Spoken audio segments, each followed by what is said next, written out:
سامنے سے شام محرم الحرام کا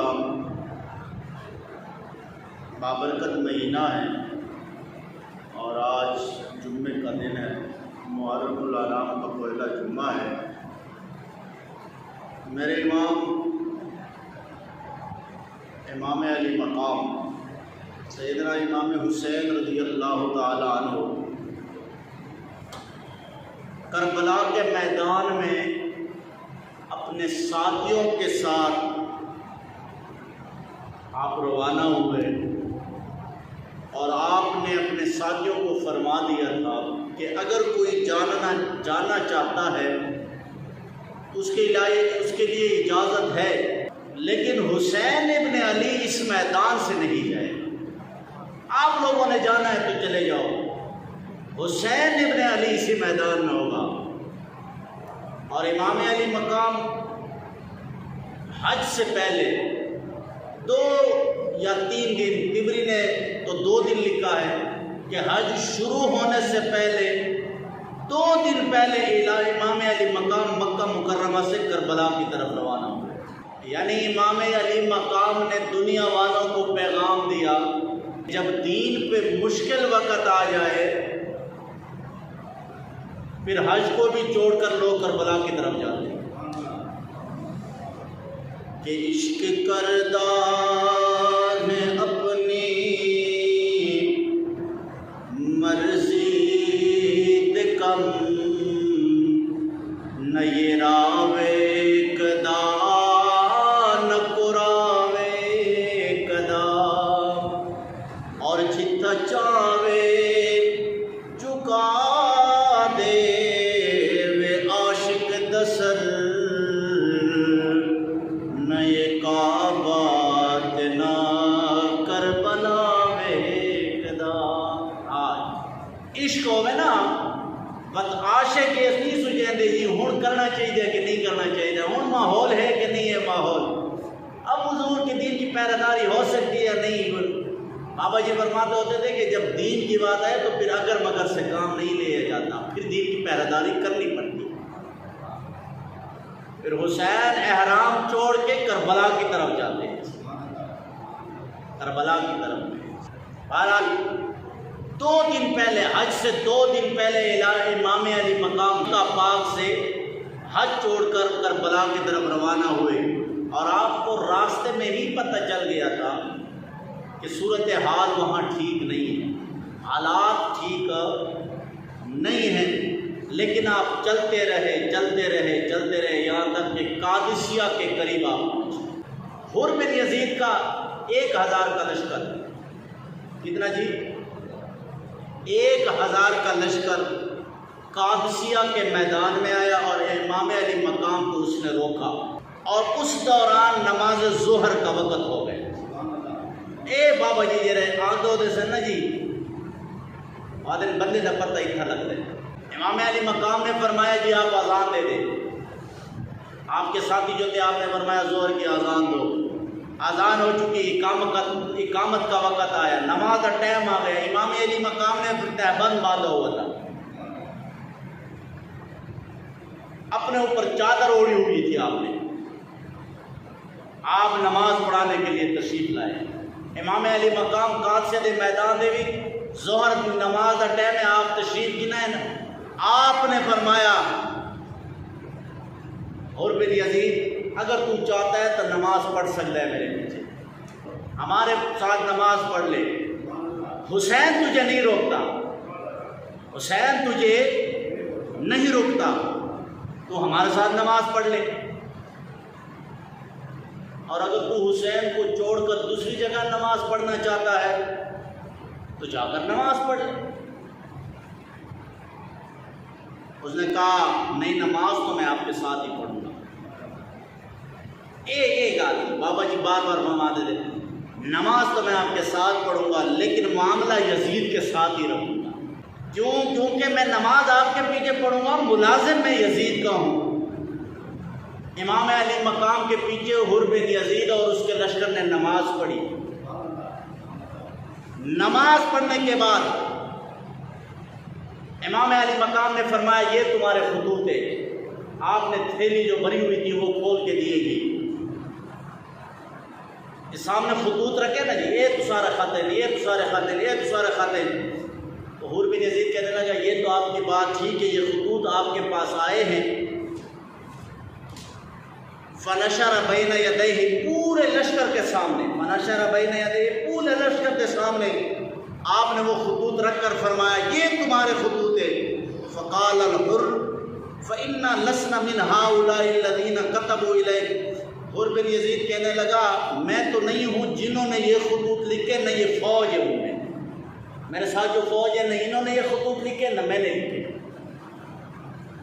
ہم تو ملازم ہیں، ہم تنخواہ لیتے، کلمہ آپ کے نہ جان کا ضرور پڑا ہے. آج بھی لوگ جی جب حضور کے دین پہ مشکل وقت آ جائے گی، ہم نے کلمہ تو رسول اللہ کا پڑھا ہوا ہے، لیکن کیا کرے گی، تنخواہ تو ہمیں یہ لوگ جو دے رہے ہیں، ہمارے امداد جو وہاں سے آتا ہے. ہم اسرائیل کے خلاف بولیں گے تو جی ہمیں فنڈ کون دے گا جی، ہمیں پیسے کون دے گا جی، ہمارا نظام کیسا چلے گا. میں نے کہا یہی بات تو ادھر یزیدی بھی کہتے تھے کہ ہماری مجبوری، اگلی بات جو حور نے کی نا کہ ہماری مجبوری ہے.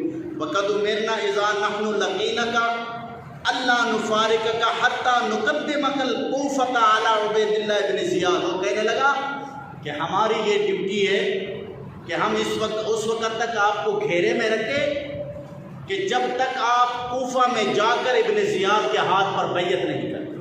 یہ حور نے کہا.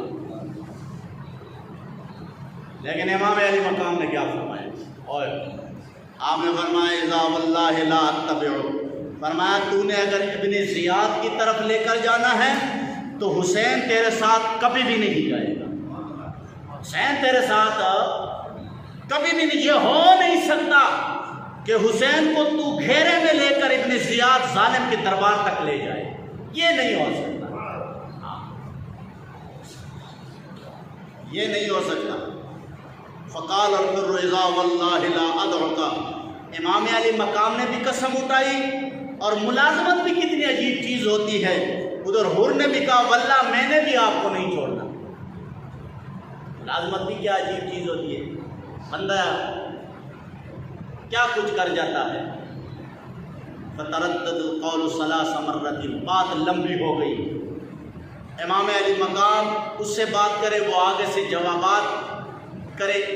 جب بات لمبی ہو گئی تو حر کہنے لگا ہمیں یہ حکم تو نہیں ہے کہ ہم آپ کے ساتھ لڑیں، لیکن یہ حکم ضرور ہے کہ ہم آپ کو اپنے گھیرے سے نکال نہیں سکتے. ہم آپ کو گھیرے میں رکھیں گے، آپ کو نہ واپس مدینہ کی طرف جانے دیں گے، ابن زیاد کے دربار میں لے کر جائیں گے، آپ کو کوفہ جانا پڑے گا. آپ نے فرمایا تو یاد رکھ حسین جان تو دے سکتا ہے لیکن ابن زیاد کے دربار میں نہیں جا سکتا. حسین جان تو دے سکتا ہے لیکن یزید کے ہاتھ پر بیعت نہیں کر سکتا. کہتے ہیں نا خون حسین کی قسم یہی ہے ارض کربلا، لاکھوں یزید ہے یہی کلمہ ہے اب اٹھا کے. آپ نے فرمایا یزید کے ہاتھ پر بیعت نہیں ہو سکتی.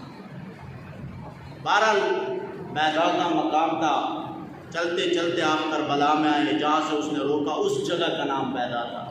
امام علی مقام نے بیضا کے مقام پر اپنے ساتھیوں کو اور حر بن یزید کے ساتھیوں کو خطبہ دیا.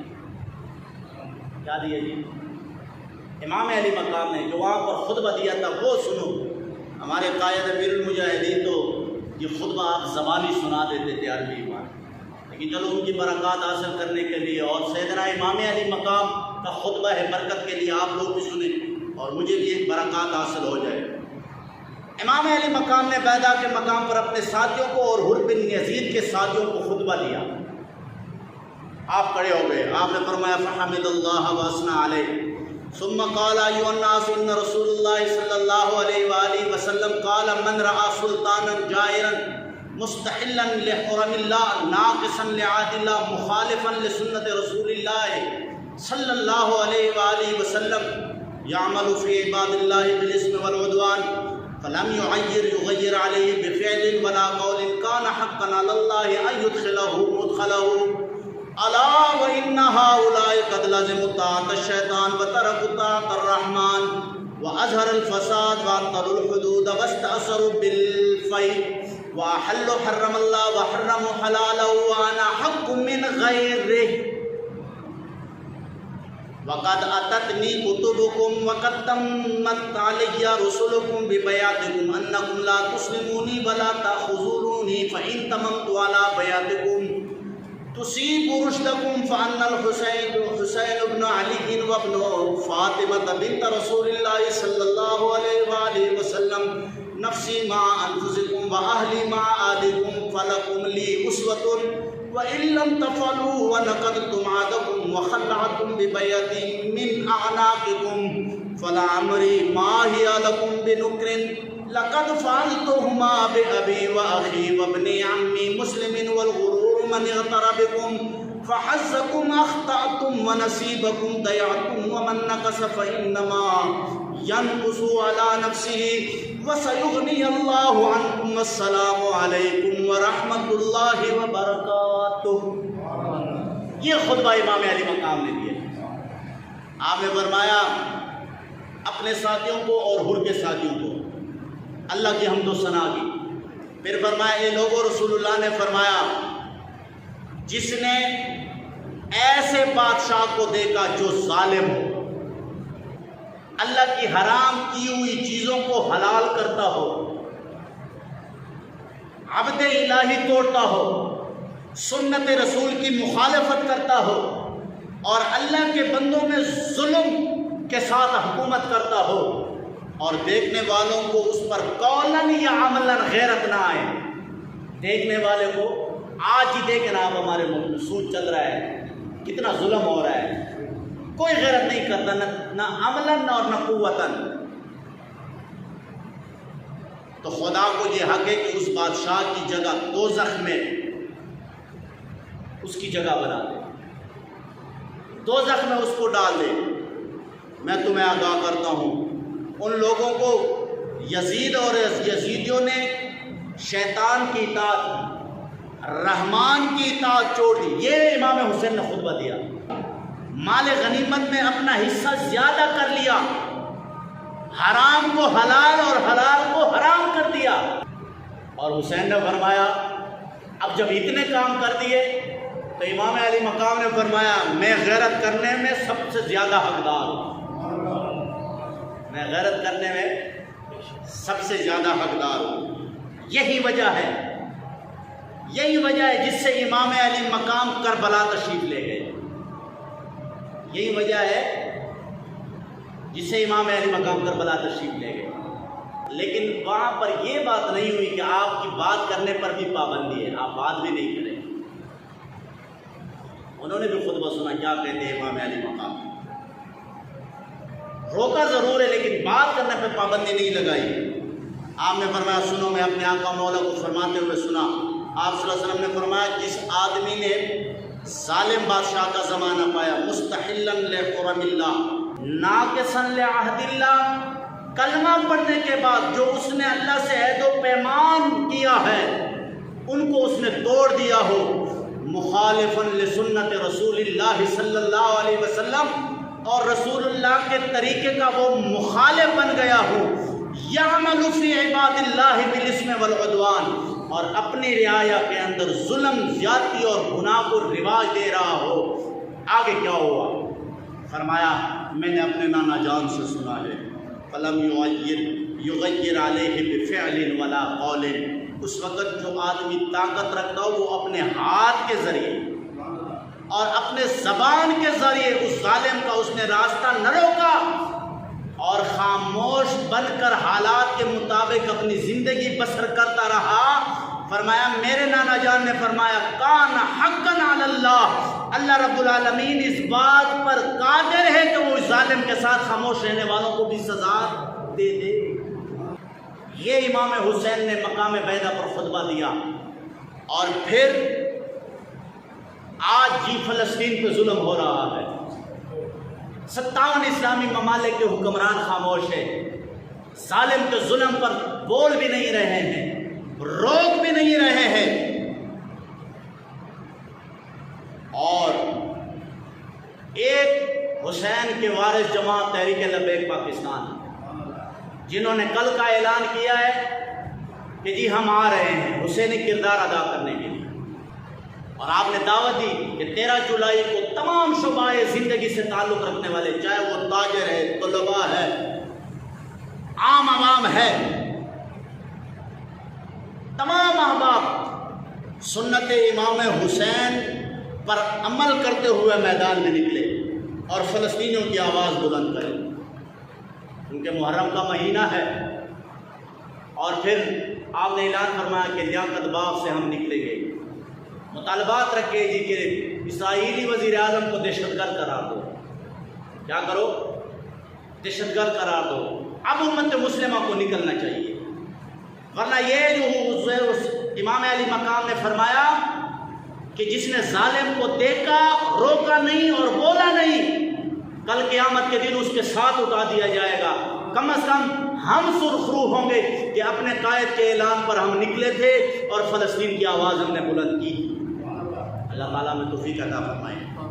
سیدنا امام علی مقام یہ ہے نا جی، پہلے میں کہتا کہ خون حسین کی قسم یہی ہے ارض کربلا، لاکھوں یزید ہے یہاں کلمہ حق اٹھا کے دے۔ ہم اس یزید کے خلاف تو بولتے، اپنے علاقے اپنے زمانے کے یزیدوں کے خلاف کوئی بھی نہیں بولتا، اس کے پیچھے ہم لگ جاتے ہیں جی، لیکن یہ جو موجودہ یزید گھوم رہے ہیں ان کے خلاف کوئی بھی بولنے کے لیے تیار نہیں ہے۔ جو خیال کرو جی وہ حالات ایسے ہیں، یہ ہو جائے گا پھر یہ ہو جائے گا، فلسطین کی آواز بلند نہ کرو جی، حالات بڑے ٹف ہے جی، آپ لوگ فلسطین کے لیے محرم امن امن امن۔ میں نے کہا امن تو ہے حسینی کردار میں، امن تو قائم تب ہوتا ہے کہ جب بندہ حسینی کردار پہ آتا ہے۔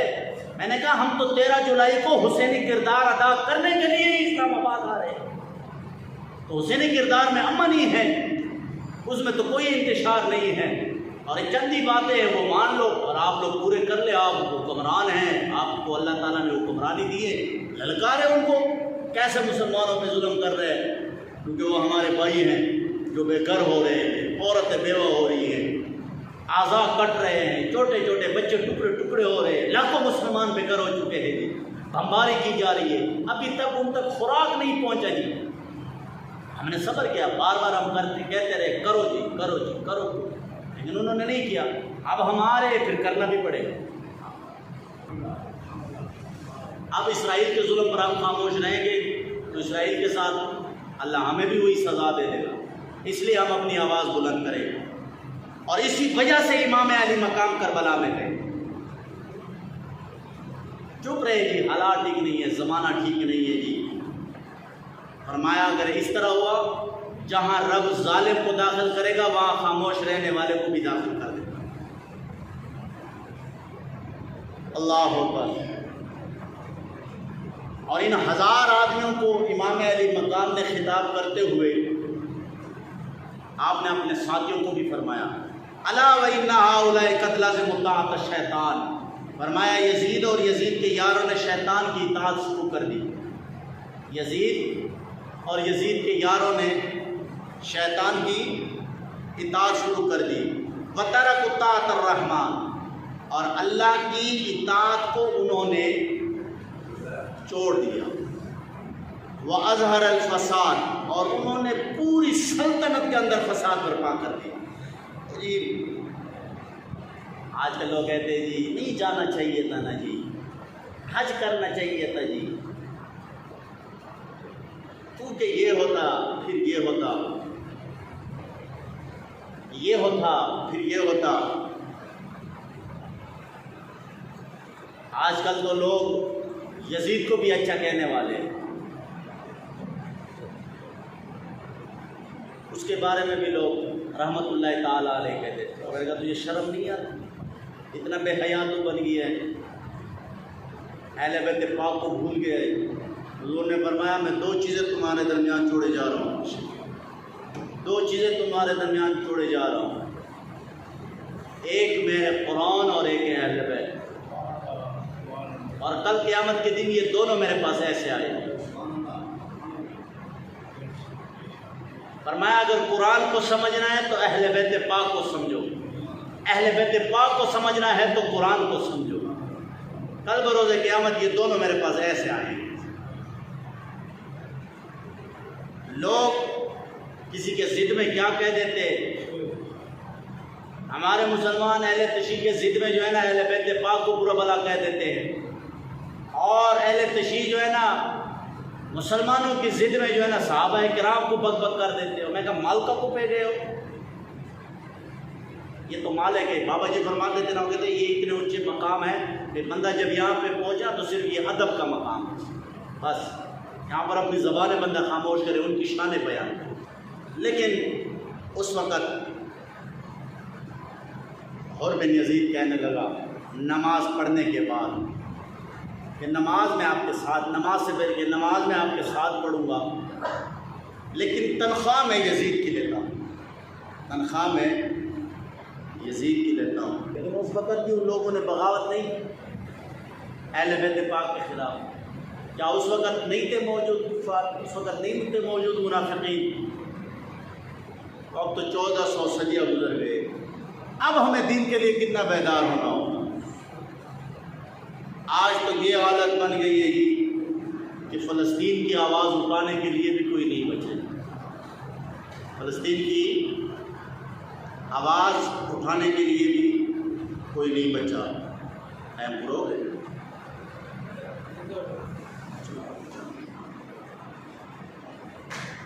تو اب تو 1400 سال گزر گئے، اور 1400 سال گزرنے کے بعد حالانکہ آج کل ہم نے جی یہ کیوں، وجہ کیا ہے یہ مسلمانوں پہ ایسے برے حالات کیوں آ گئے جی؟ ایک ٹافی بیچنے کے لیے بھی جی ہم ٹی وی پر اپنی بچی اور اپنی بہنوں کو، اپنی ماؤں کو نچوائیں گے تب بکے گی۔ لائے موبائل کی مشہوری کے لیے بھی عورت مشہوری کرے گی تو بکے گی، ورنہ نہیں پھرے گی۔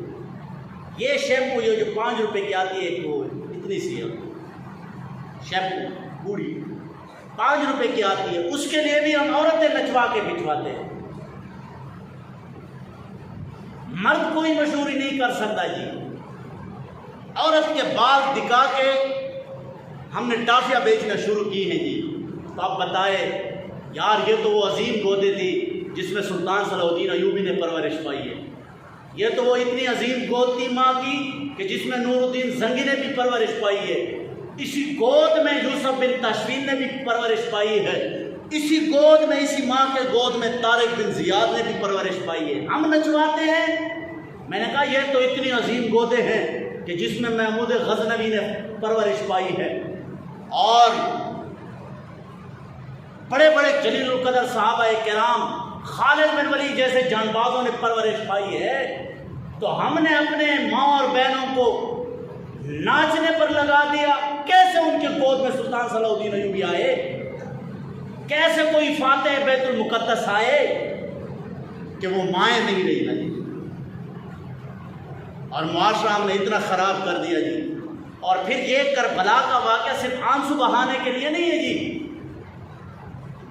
کہ امام حسین شہید ہو گئے، اپنا سر تن سے جدا کروا دیا، لیکن پھر بھی آخری سجدہ نہیں توڑا۔ میں اور آپ کتنے ہیں جو باجماعت نماز پڑھتے ہیں؟ فرض نماز ہم نہیں پڑھ لیتے، ہم سے رہ جاتی ہے۔